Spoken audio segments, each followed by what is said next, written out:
c'était des belles chansons. Bon, et je comprenais pas que ce soit le flop total, quoi. Et au fil des années, je me suis habitué. Hein, bon.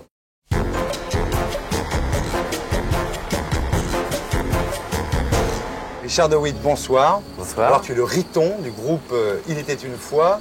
Mais pourquoi Riton? Parce que quand on s'appelle Richard... Tu sais que ça fait 15 ans qu'on m'a pas appelé Riton. Ça fait 15 ans qu'on t'a pas appelé Je Riton. sais pas où tu as appris ça alors. Mais je le sais, je sais tout, ouais, tu vois.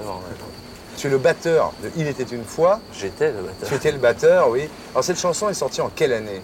J'ai encore rêvé d'elle. 75. 75. Et comment s'est passée la création de cette chanson? Elle s'est passée très rapidement.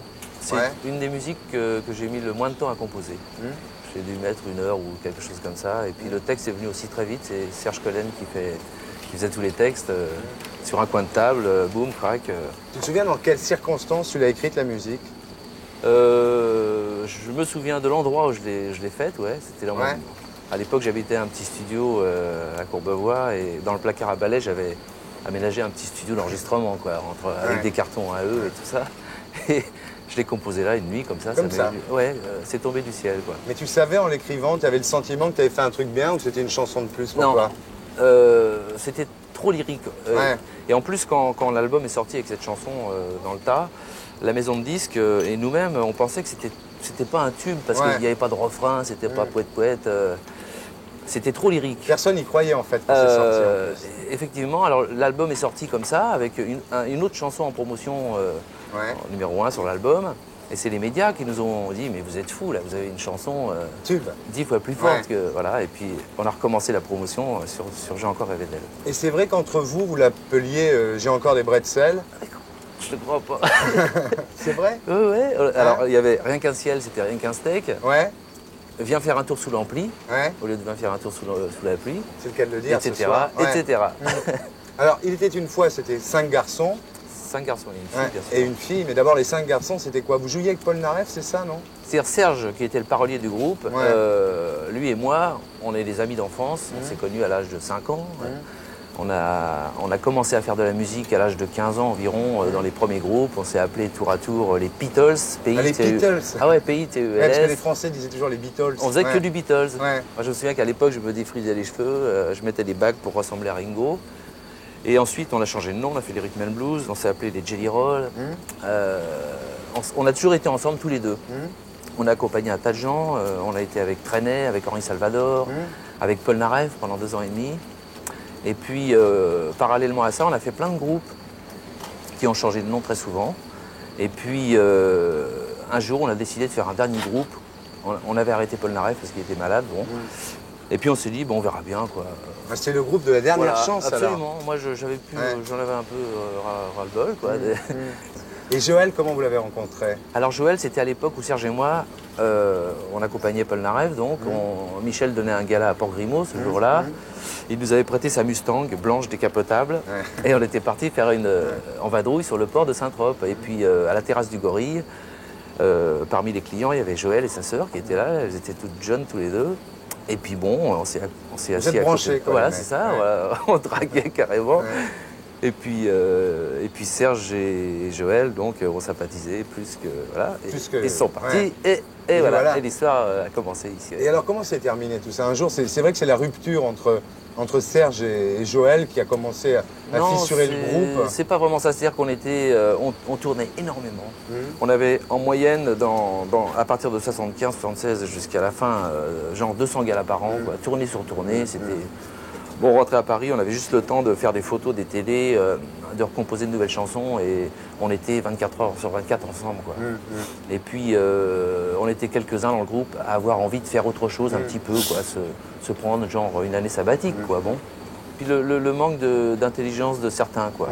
Et je pense qu'il faut voir plus loin. Moi, j'aurais bien aimé qu'on soit les compagnons de la chanson, quoi.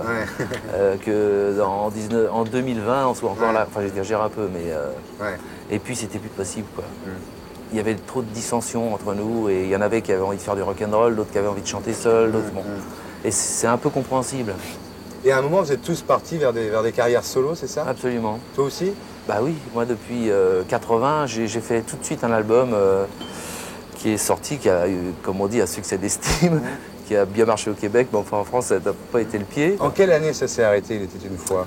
Fin 79. Voilà. Donc quand Joëlle est morte en 82, ça faisait 3 ans que le groupe s'était arrêté. Absolument.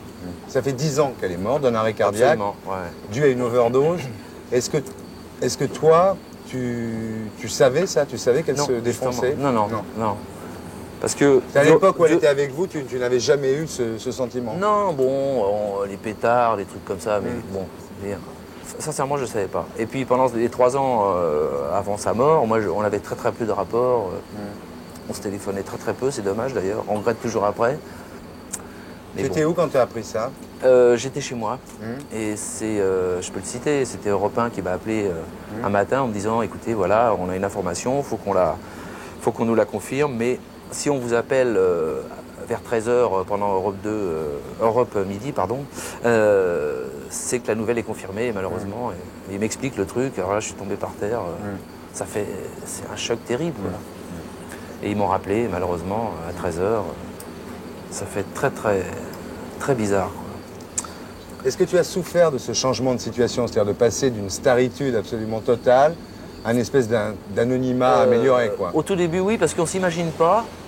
Quand on a systématiquement un disque qui sort et on sait systématiquement qu'on sera dans tous les hits dans 2 semaines, bon, on prend des mauvaises habitudes. On se dit, attends, je comprends pas, là, j'ai mis 1 an à faire un album, on s'est donné un mal fou, c'était des belles chansons, bon, et je comprenais pas que ce soit le flop total, quoi.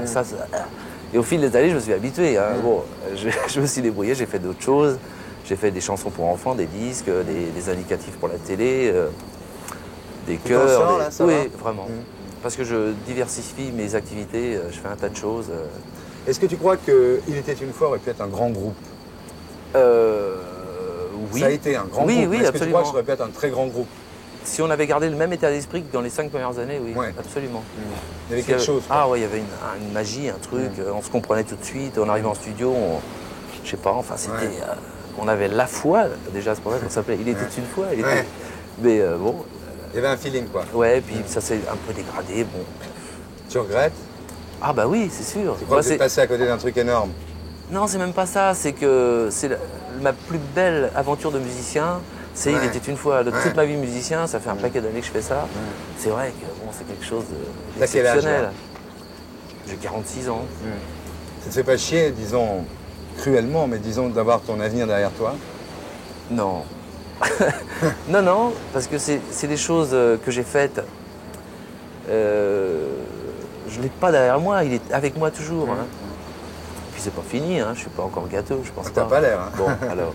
Dis-moi... J'ai un album qui sort en octobre. Voilà, alors on va parler de deux disques. D'abord une compile de Il était une fois qui s'appelle comment? Je trouve ça génial. Qui s'appelle Les plus belles fois. C'est joli, c'est bien trouvé. Ça, c'est une idée de Yves Bigot et de Imaï. Nous, on nous a mis sur le fait accompli, mais c'est une très bonne surprise puisque on pensait pas que ça marche très bien, ça. C'est déjà 2 fois disque d'or. Étonnant, c'est étonnant. Et ton album, alors raconte. Alors mon album, moi j'ai mis une bonne année et demie à l'enregistrer parce que je veux pas faire n'importe quoi avec un producteur indépendant.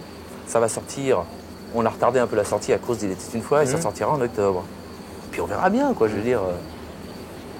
Et si ça marche, tant mieux. Et si ça marche pas, t'en feras un autre après? J'en ferai un autre. Et puis alors, c'est une profession de foi, hein, je veux dire, c'est ma passion, c'est ma vie, je peux pas vivre sans. Bon. T'es un musico, quoi. Ah bah, complètement. Mais il n'y a pas de honte à ça. Ben non. Et pour être sûr de ne rien rater de Inarditube, abonnez-vous et mettez un pouce bleu.